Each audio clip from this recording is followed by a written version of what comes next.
ఢిల్లీ చేరుకున్న ప్రధాని నరేంద్ర మోడీ ఉగ్రదాడిపై ఎయిర్పోర్ట్లోని అత్యవసర భేటీ. జమ్మూ కాశ్మీర్లోని అనంతనాగ్ జిల్లాలోని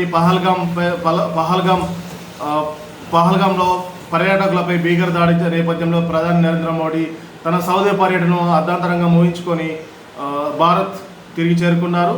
బుధవారం ఉదయం ఢిల్లీ ఎయిర్పోర్ట్లో దిగిన ప్రధాని మోడీ విమానాశ్రయంలోని అత్యవసర సమావేశం నిర్వహించారు. ఈ సమావేశానికి కేంద్ర విదేశాంగ మంత్రి జయశంకర్, జాతీయ భద్రతా సలహాదారు అజిత్ దోబాల్, విదేశాంగ శాఖ కార్యదర్శి విక్రమ్ మిశ్రీతో భేటీ అయి ఘటన గురించి చర్చించారు. దాడి తీరును వీరు ప్రధానికి వివరించారు. ఇక ఉదయం 11 గంటలకు ప్రధాని అధ్యక్షతన అంతర్గత భద్రతా వ్యవహారాల కమిటీ భేటీ కానుంది. ఇప్పటికే కేంద్ర హోంమంత్రి అమిత్ షా శ్రీనగర్ చేరుకున్న సంగతి తెలిసిందే. భద్రతా సంస్థల ఉన్నతాధికారులతో సమావేశ పరిస్థితులను సమీక్షించారు. నేడు ఆయన దాడి ఘటన ప్రాంతానికి పహల్గాం ప్రాంతానికి వెళ్ళి పరిశీలించనున్నారు.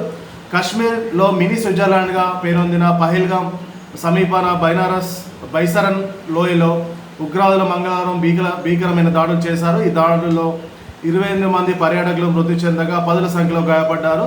వీరిలో 5 స్థానిక పోలీసుల యూనిఫామ్లో వచ్చిన 5 ముష్కరులు పురుషులనే లక్ష్యంగా దాడికి తెగబడ్డారు. మహిళలను చిన్నారులను వదిలేసి పురుషులను లక్ష్యంగా ఈ దాడికి తెగబడ్డారు.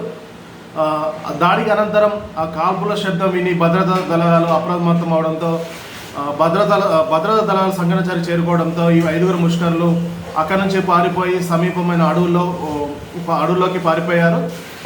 దీంతో అప్రమత్తమైన భద్రతా దళాలు అడవుల్లో కూంబింగ్ తీవ్రతరం చేశాయి. ముష్కర్ల కోసం వేట మొదలుపెట్టాయి.